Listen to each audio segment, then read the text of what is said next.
What's going on, guys? Welcome back to the Fitness for Life podcast. I'm your host, Jackson Lohr, and today I have with me my friend Jane Metcalf, who is a trainer out of the Austin, Texas area. Jane, thanks for coming on today. Yeah, thanks for having me. I'm really excited. This is actually my first podcast. Do I say that out loud? This is my first, so Yeah, that's never exciting. been a guest. That's exciting, yes. Yeah. Well, I'm honored that you would come on and do mine first. That's exciting for me, and I know it's been good to kind of use this process to catch up a little bit and connect again, since we've met at the Raise the Bar conference last year in 2023, I believe. Yeah. I think when we met, I don't think you had a baby, and now you do. No. Yeah. You are in parent mode, and being a parent trainer is a little different. Not super different, but it's a little bit different to help people when you understand sleep deprivation and just the lack of nutrition, because that was the best you could do today, Yeah. So, Yeah, that's definitely. congratulations. Thank you. I appreciate that. And yeah, you're right. It definitely provides a little bit more insight into just how hard it is to get quality nutrition, get time to work out. Quality sleep. Quality sleep is probably the biggest one. Yeah. We're lucky. I will say we're one of the lucky ones where our son, he has slept through the night pretty much since he was 7 or 8 weeks old. Wow. So he does a really good job. We're very grateful for that. Yay. I know that is not the case, even for my sister, who has a daughter who's a couple weeks younger. That has not been the case for them. Yeah. And so I see You can see it. the variety there, and definitely feel for them and can empathize with that. But I wanted to dive in.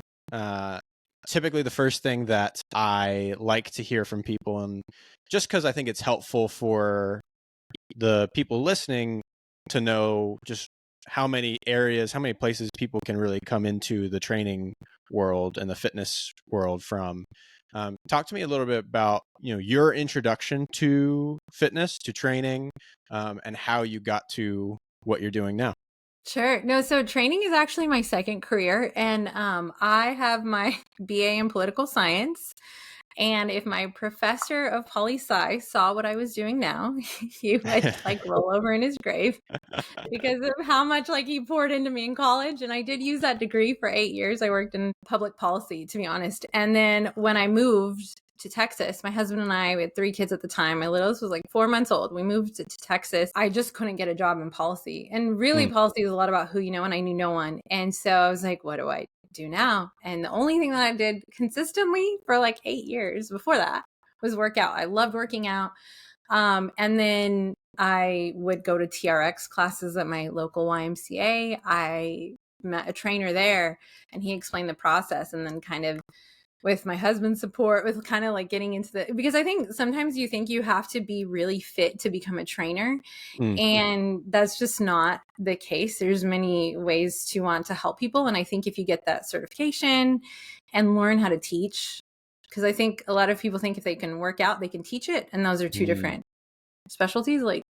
You cannot, just because you work out doesn't mean you can teach someone else to work out. Everyone has different learning styles, stuff like that. So yeah, then I became a trainer when my daughter was about a year old, and she was my third daughter. So it was really after becoming a mom, that was just what I knew. And I always think, what would it have been like if I started in my 20s? This, I think I would have gotten a little further, but at the same time, the motivation to it, because when I had my babies, and this is so weird, it's 2012, 2016, nobody was talking about postpartum health. Nobody was talking about pelvic floor health. Nobody was talking about strength training in those ways. And I guess there were a few, but it wasn't loud. It wasn't stuff that, now if you look across, you see so many people talking about it, so many OBs referring to pelvic floor therapy. And even though my preference, my specialty is mobility, it's it was this vacuum of services and strength to women. And so seeing that, I was like, oh, I want to help fill that gap. So it's been a really rewarding journey to help and fill in that gap for women to start strength training, and knowing hey, there's actually other things you can focus on that don't have to do with being your smallest self. We could be your strongest self. We can, and then having kids, oh boy, I always say it aged me in dog years, and to go back and strength train, like I feel like each child is like takes 7 years out of you. So it's like to go back and strength train those muscles and to rebuild your foundation over and over again. I thought that was like, oh, most people are rebuilding at some point in their life, whether it's injury or children or something. So I fell in love with it, have the best clients, and it just became a passion and a joy. So I'll keep doing it as long as people ask me. So Yeah. Very cool. And you've been doing it for about 7 years now, is that right? yeah, Very my cool. daughter was a year, and then I started working at the same Y that I was training at, which was so cool to take a chance on like a new trainer because there were so many mistakes I made year one. But Oh, that's a yeah. different story.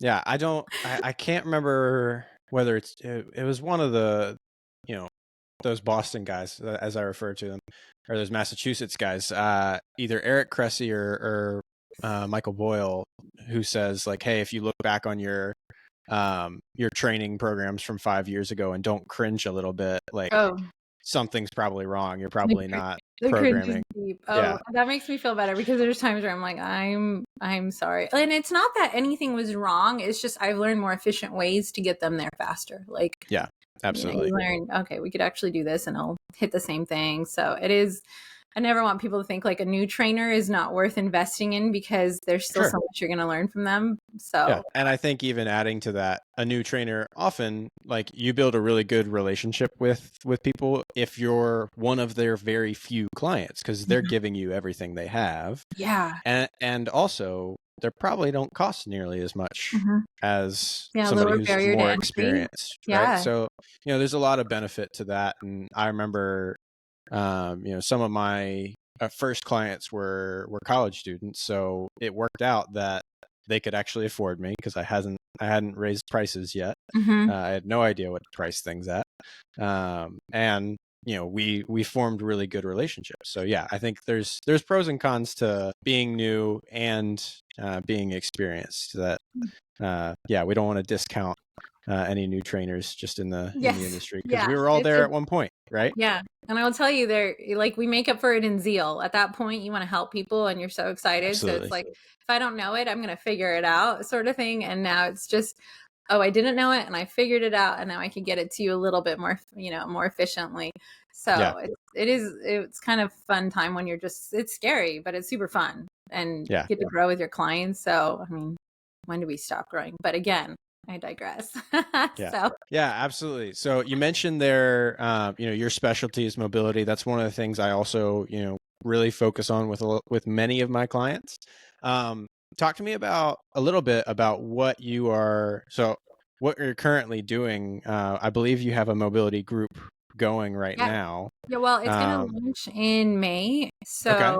Awesome. The second round, it's my Ass to Grass mobility program. And I honestly just like the word ass, to be honest. Like, I was like, I just like it. I want to include it. And it kind of communicates what I needed to say. Instead of saying, hey, let me help you build your deep squat. If I say ass to grass, it's like, it just gets it. So it's like, it's a visual. It's a good visual. It's a good visual. So I went with it until someone tells me not to. I don't know. So hopefully no one will. But yeah, so with mobility training, I kind of fell into it with, honestly, a few years ago when I was a new trainer, I had no idea what mobility meant. I remember other trainers, more seasoned trainers, talking about how important it was to include it into a program. And I was like, oh, sure. Yeah. Okay. Not knowing exactly and just writing it off. And now years later, I'm like, oh, this is what they were talking about. Like, this is why that mobility piece is so important. And I don't think a lot of people go into fitness thinking, I'm going to do it to increase my range of motion. I'm going to start working out so that I don't stop moving in the fullest potential that I can move. And I think most people wake up one day, they're like, oh my gosh, I can't bend down like I used to, or my back hurts. Like, I don't think most people realize they're losing mobility until either an injury happens, right, or they try to do something they used to do as a kid. And they're like, I used to do this as a kid and now I can't even get down. So I think it's one of those where if you lose your range of motion, you lose it over time. It's not like instantaneous. Although sometimes, with injury, it could be. Sure. But for the average working person, you know, they're sedentary, they're just slowly losing that range of motion. And it's like, oh my gosh, if you lose range of motion, you lose your freedom and your independence. And I think for me, like maintaining my freedom and independence to do whatever I want and move and carry my kids, and you know, it was so important to me. So the mobility aspect really, like, there was like this light bulb moment of, oh, I'm missing mobility in my own training. And it was at a point where I kept getting injured, and I didn't realize, like, why do I keep getting injured? My technique's good. And it's like, oh, I'm not spending enough time building deeper ranges of motion in my squat or my deadlift or any of these, like, you know, all the conventional exercises we do. And I'm not spending time also in flexibility to aid that. So it's something I fell into, and it was like, oh, this is really important. And if people want to stay independent, they have to include that in their training. So I think about like the grocery or the laundry basket. Like, you have to kind of get into a squat to get that laundry basket. And I mean, one day I hope I'm rich enough where I don't have to do my own laundry. Like, that'd be really cool. But for the foreseeable future, I'm doing my own laundry. And I mean, I guess you could like hunch over and do that thing, but most people have back issues. So it's like, I want to keep being able to get the laundry basket. And if that's something I want to do, I'm going to incorporate it when I train, my squat, my deadlift, all the other movement variations. So the laundry basket is what always my head sticks out next to the ass to grass. I like that. Yeah. I haven't heard it put that way before with the laundry basket example. So that's a good one. 'Cause you're right. Most people, like, they're going to be doing their own laundry for the all their lives. foreseeable future. Yes. And I don't know about you, but like, I don't want to do 20 loads of laundry. So I know I shouldn't cram it, and I do. And that laundry basket's heavy. And each time I'm like, oh, I shouldn't have put this much clothes in. But here we are. And I'm going to just squat and pick it up and move it to the couch, and we'll deal with it. Right. So I hate laundry. Now, I love it. Oh my goodness.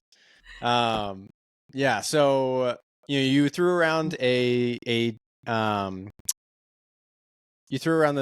term flexibility in there, or you threw that in there mixed in with mobility. Can you talk to me a little bit about the difference between their two? Because we've talked a little bit about this. I think most people are probably unaware that there is a difference. And so, yeah, let's talk about that a little bit. Yeah, no, that's such a great question, because that was one of the things, like, I didn't know, like, I'm like, I stretch, so I'm good. And it's like, no, stretching is pulling a muscle. Mobility training is pulling it and loading it. And I think that's the difference, is that we are pulling muscles in safe ranges of motion, but we're playing with getting near the edge. So like, I'll tell my clients, like, I need you to chase like a centimeter deeper this week than you did. And usually they'll give me like half an inch, right? And we'll just chase close to the edge without going over. We don't want to strain the muscle. We don't want to pull it. But there is a place where you can go, like the squat's the best example, because that's just what I'm teaching all of my clients, where you can go a little bit deeper, have really great loading and technique and activation.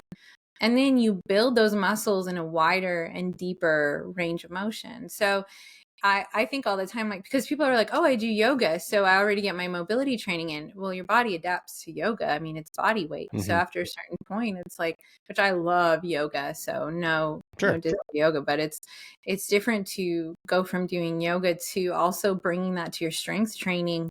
Because again, like, you can pull a muscle. And one of the best examples, I train a few people who are hypermobile, have like Eller's disease. Like, there's hypermobility will show you, if there's anything that'll show you the difference between like stretching and mobility, it's hypermobility, because so many people can pull muscles in these ranges of motion where that joint around the muscle is like not happy, but they're like, look at what I can do. And you're like, I wouldn't. And then they go to load it, and those muscles are not ready to load at all. They haven't been prepped. So that flexibility mobility thing is really about being able to load the muscles in longer ranges of motion, and then build resiliency to that muscle. If you were to accidentally like pull that muscle, something like that, it's not going to be a new range of motion. It's going to become more familiar.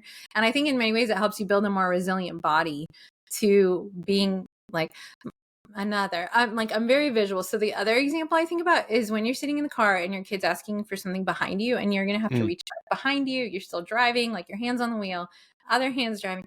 You still need mobility in your chest and shoulder to reach back, give them, whether it's the toy or whatever it is, in that range of motion. And then you need to be able to load it, right? Maybe the thing you're giving, maybe it probably doesn't weigh a lot in most situations, but if it right. does, you don't want that one turnaround to be the thing that knocks your shoulder out. You want it to Yeah. be a simple handoff and then moving on. So yeah, there's a lot of, I think that's a really great question. And honestly, again, I didn't know the answer to that. If you asked me 5 years ago, I'd be like, I don't know. I do yoga. Yeah. Yeah. No, it's definitely one of those things that I feel like I've learned more over time. That was so coming from like a rehab background, because my undergrad is in athletic training, sports medicine. So I worked as an athletic trainer for a while, did a lot of, rehab. And so that was the one thing where I saw, like in not across the board, but in a lot of like the educational spaces, like that wasn't being talked about, was the difference between the two. It's like, Mhm. oh, if you're flexible, you're flexible. It's like, well, not if you can't access it actively, right? Right. Like not if you can't move through it with control Yes. under load, because that's what Mhm. athletes, I was treating athletes at the time. That's what athletes need to do. And that's what we need to do as adults. And, the longer you live, the more you need that. Right. And so that's something, I'm always working with my clients. It's like, all right, can we get a little bit more knee flexion? Can we get a little bit more ankle dorsiflexion? Can we, move some of that movement to your hips? And, can we unlock the hips a little bit, improve your active mobility Mhm. within, those ranges of motions to take some of that stress off your back? I feel Yes. like half of what I do when I'm working with somebody who has back pain is like, okay, obviously we're going to, stabilize the core, improve the strength of the back, transfer what we hope to transfer some of the joint issues to muscles, and Muscle, yeah, strengthen to have the muscles. muscles Right. load versus those joints, yeah, and I think that there's this very clear crossover between injuries in the sense Yeah. that most people get injured with something, and I haven't looked up the statistics, so if someone gets back to me and they're like, "It's actually this percentage," but most Sure. people I come across have some sort of knee pain, back pain. If they're a mom, they have pelvic floor issues, like if I run into someone who has no issues, I'm like, you are a unicorn. Right. Congratulations. Right. And it's Yeah. just not common. But I think what people don't realize is that when that injury happens and how they compensate moves them away and they slowly again lose that range of motion and that freedom to move Yeah. because their brain is so like our brains are so good. It's like, no, no, no, that thing hurt. Even if the injury's gone, even if you've gone to Right. rehab and that injury's gone, to be able to go back and train around it, I think is kind of something we're missing to like assure ourselves like you're not fragile. You have built-in stability to like you were talking about your back.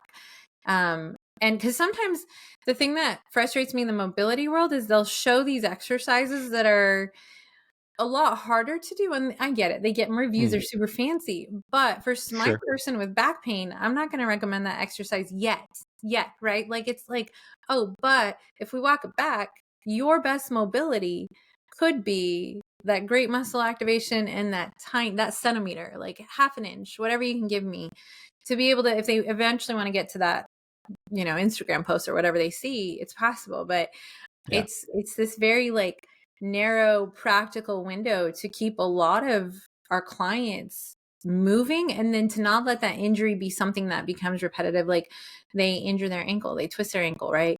And Right. then they'll compensate and that ankle and they lose dorsiflexion and they lose all these things.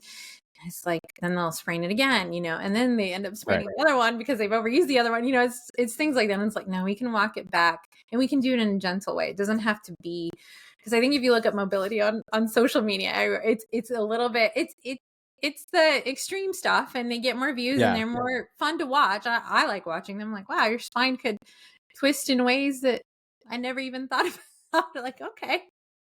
But what gets me though is that sometimes those trainers were also gymnasts as kids. And I'm like, you've had mobility training and flexibility training for 30 years and Yeah. now you're an adult. So it's like, it is a range, and everyone trying to help everybody find their best range of motion is really rewarding to give them their freedom and independence back. So Yeah. yeah, there's Yeah. a lot of injury. Absolutely. One of the things I have done with my clients, and any of my clients listening will know this, is like a simple, like, regular toe touch is something I have almost every client do as part of their warm up. And it's not loaded very much. Like, I think I have a handful of people who actually load it. But you have your body weight coming over your, all the way to the ground, a good hip hinge. And people will find that within the first, 6 to 12 weeks, they make tremendous progress on their hamstring mobility and the sometimes their back pain, because, if there's someone who's dealt with an issue of just like a stiff back, right? Not necessarily an injured back, but a stiff back. That's something that can really help with it. And just, it's kind of this, like you said, some people will shy away from movements that cause injury, when in reality we need to kind of lean into it and go back and really, when something's injured and something stiffens up and we create compensation patterns, once we get it recovered, it's often then a good idea to lean into it and overtrain it to the point of, okay, now I'm at a place where if I were to do that same thing that caused injury before, it would not cause injury, because my body's it's stronger at this position. It's, more prepared for the motion that I'm asking it to do now. Right. Great. And I think that means that we can build more resilient bodies as we age. I think that's what I love about mobility training, is it builds resiliency, so that, again, if you were to go back and do the same thing that got you injured, you have strength, you have stability around that joint. And so you don't have to be afraid of moving in that range of motion. And I love that. I'm like, I love the idea, because I think, just to zoom out a little bit, there's this idea, and it's changing a lot, but sometimes I think it's only in the fitness world. So I don't know how much is changing, but there's this idea that as you get older, you're going to get frail and weaker, and you better not do that. And when I worked at the YMCA, I would train older clients, and almost like their adult children were the worst, where I'd hear them say like, "No, mom, don't do that." And I'm like, "Don't listen to them. I need you to do that. Actually, I need you to not buy into this idea that you're frail and weak." And that my oldest client was 79 when we started, and I was like, you can build a more resilient body. You can bring back range of motion at 79, and he was stronger at 80 than he was at 79.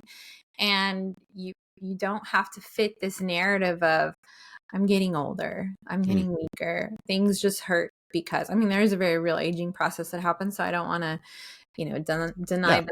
But I kind of sometimes, when I hear someone say, I'm just getting older, I'm like, it doesn't have to be this way. You can build a more resilient body. And mobility training is a piece of the puzzle. And I love that piece. It's very liberating. So yeah. And you're not one to shy away. Like,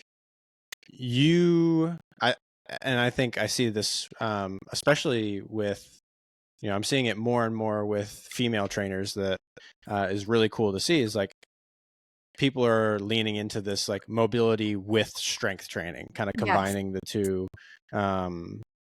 loading under, through a full range of motion as much as possible, and building muscle mass well into age. I think something that's been really popular the last couple weeks on Instagram, I'm sure you've seen it as much as I have, is the concept that muscle mass should be your retirement strategy. Right. I saw Andrew Coates posted that, I think recently in the last couple of days, and among others, Molly Galbraith, maybe, a few others. But yeah, definitely one of those things where, we talk about, most people get into fitness for their aesthetics, right?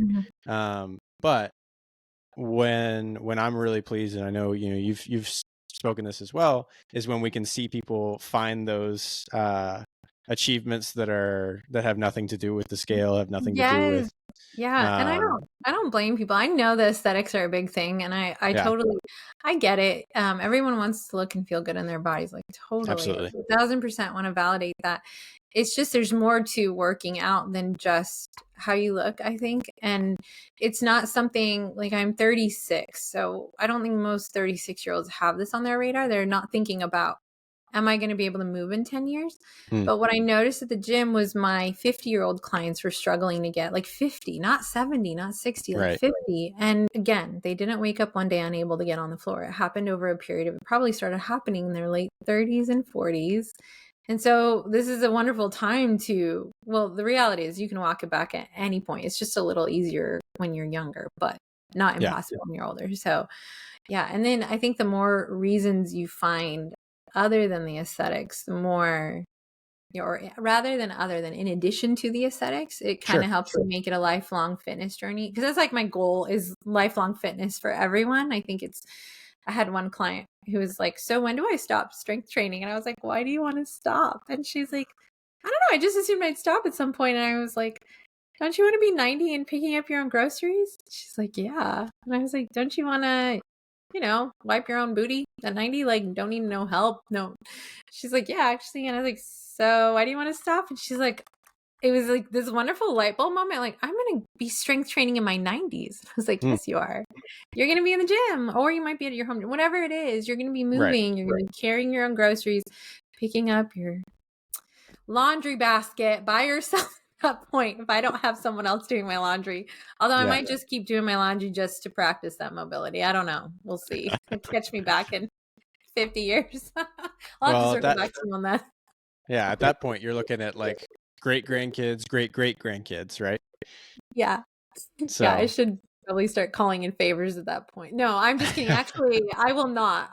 They will be like, I don't know if they'll call me Granny or whatever, but they'll be like, Granny can handle it. She's fine. That's fine. I love it. So, Let's break it down a little bit, right? We've talked a lot about the importance of the mobility training, the difference between mobility and flexibility.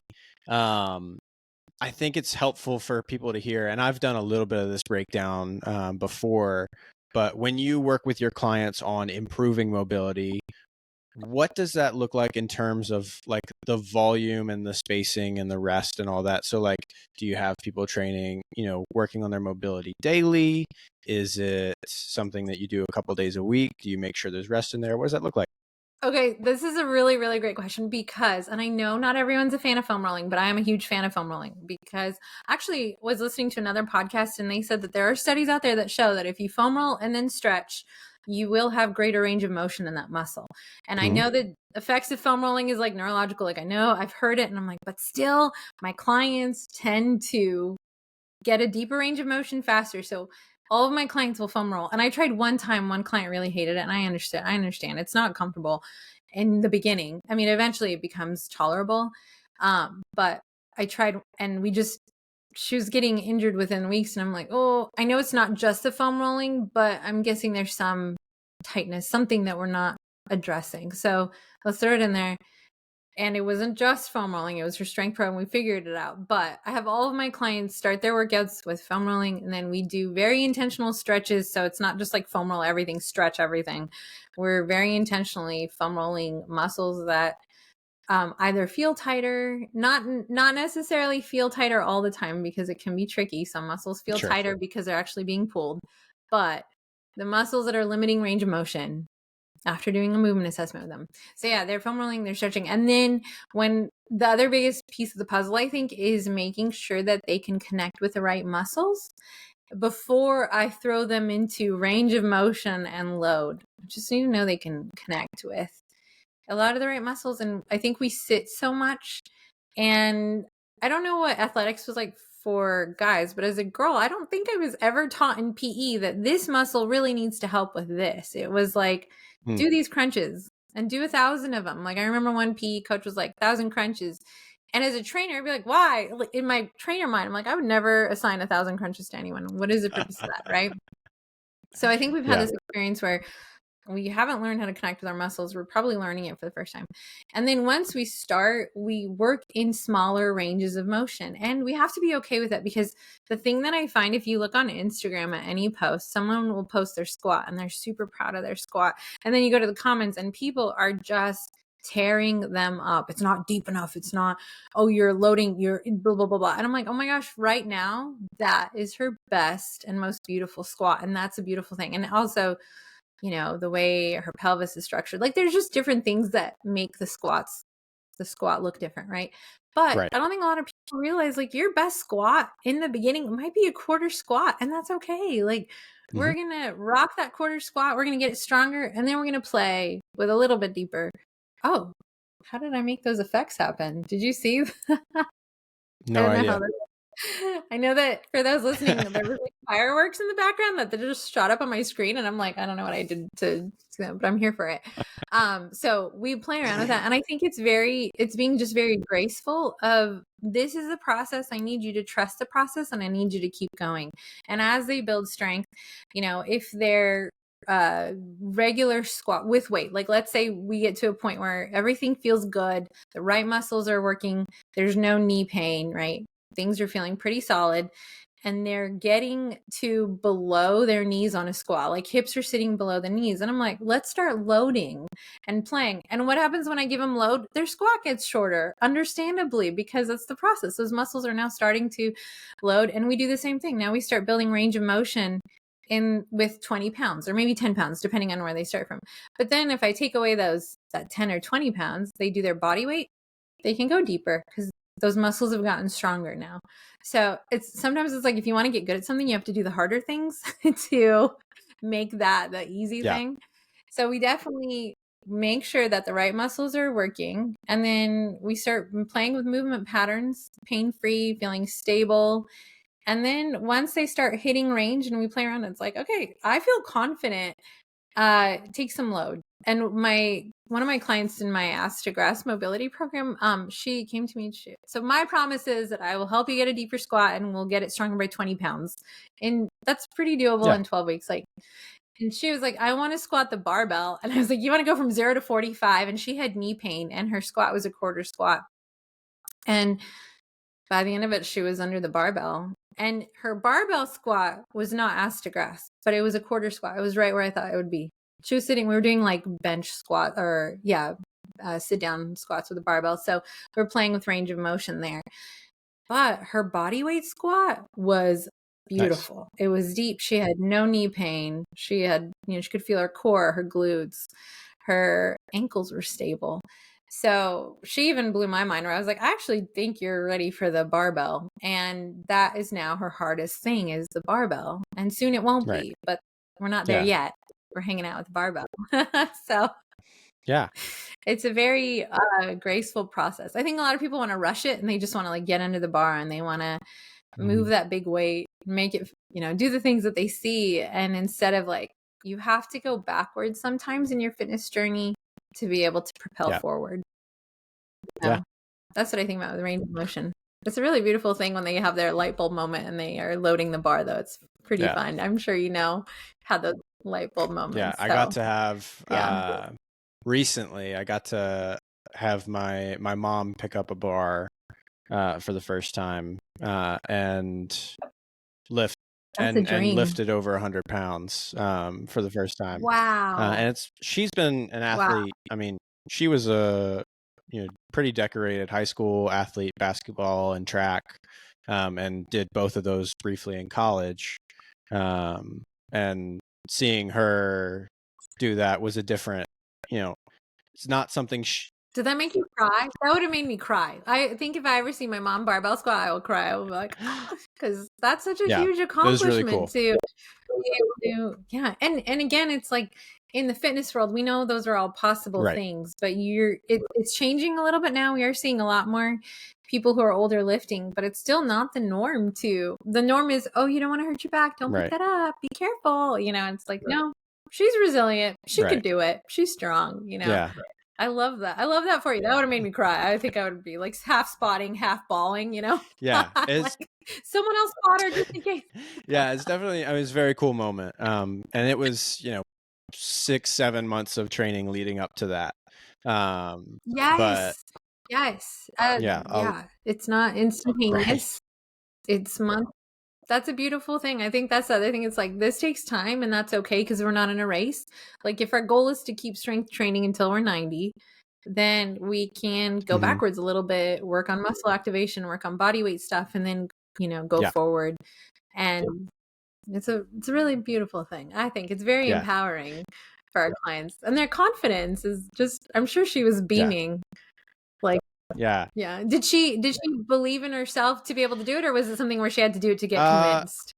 I think it was something that I just told her, "Hey, this is what we're doing today, and you're just going to do it." And she trusts me enough to know that I wouldn't give her something that she couldn't do, or couldn't be at least Right. really close to doing. So, Yeah. I'm sure there's some level of like, it goes from disbelief to belief when it right. happens. I think sometimes people think, oh, I don't know if I can do that. And then you're like, as a trainer, we're like, no, we fully know you can Yeah. do this.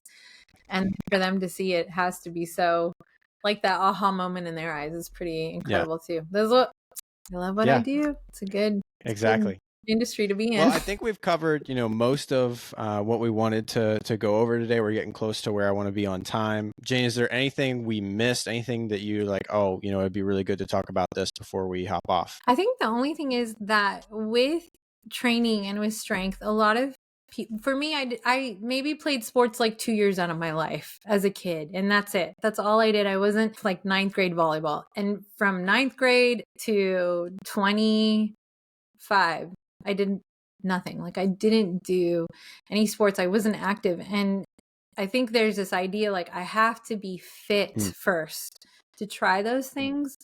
And it just is so false. You can start at any point, and if you can find the right starting point, we can avoid irritating injuries, we can build range of motion, and you can really build back your best squat. And I think that's the other thing is like, don't watch anybody else's. Just build your best squat, because sometimes injuries will make things look different.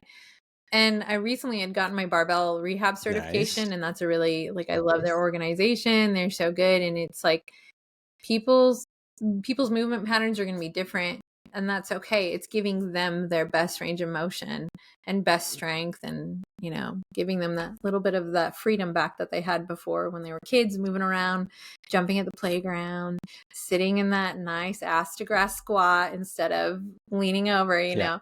So I think that's the one thing. It's like, you don't have to be fit to start. You just have to find the right starting point. Yeah, that's great. I think that's a great point to end on, because I think you're absolutely right. That's something that holds some people back, is thinking that they need to be fit before they get in the gym or before they start working on their mobility. And it's like, you don't want people getting to their 60s, 70s, and beyond and having this mindset of, oh well, it's too late. So obviously that's why I do what I do and work with folks in that age range, really. And I know you do a lot with those groups as well. So Jane, thank you so much for coming on today. Really enjoyed our Thanks for having conversation. me. Where can Yes, people same find here. you if Thank they're you. looking for more tips on mobility? So my website is Move Well, Feel Well Personal Training Services. But find me on Instagram and connect with me there. I love connecting with people. And it's train_with_Jane. And Jane has like 4 E's in it, because I thought it'd be funny. Like, train with Jane was obviously taken, so I just kept adding the E's. So it's like 4 E's at the end. I know it's not Awesome. the best, but if you keep typing enough E's, you'll find me at the end. Awesome. Well, thank you again. This has been a great episode. And for those listening, we will see you guys next time. Sounds good. Thank you.